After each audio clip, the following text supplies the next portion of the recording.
Pila-pila na mga biyaherong papasok ng NAIA Terminal 3 sa Pasay. Ang iba sa mga biyahero doon na sa paliparan nagpalipas ang gabi para hindi maipit sa traffic. At may live report si Isay Reyes. Isay.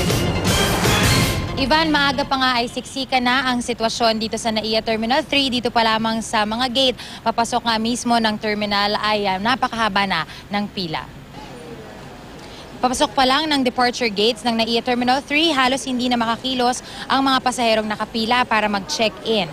Umapaw na kasi ang dami ng tao hanggang sa bahagi ng walkway. Marami sa ating mga nakausap pinili ng maging maaga rito sa airport para raw makaiwas sa traffic.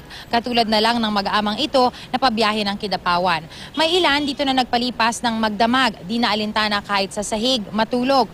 Bukod sa iwas traffic, ayaw na rin daw nilang makipagsapalaran sa haba ng pila sa mga check-in counters. Hindi pa man gaanong traffic papunta rito sa airport pero inaasahan na habang nagpapatuloy ang araw, mas bibigat ang daloy nito. Excited po. Kanina po. Talaga?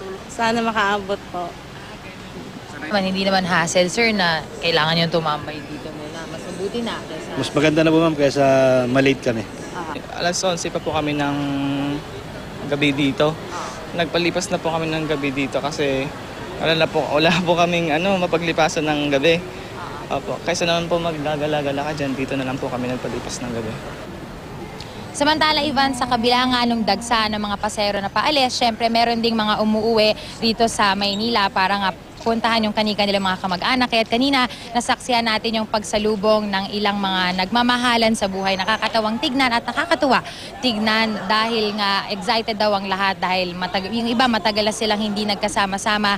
Yung iba naman ay taon-taon ito ginagawa pero ano man daw ang sitwasyon, tuwing Pasko raw ang pinakamaganda ay magsasama-sama nga ang lahat ng pamilya. Yan muna ang ating update mula dito sa NAIA Terminal 3. Balik sa iyo, Ivan. Isay, maraming salamat.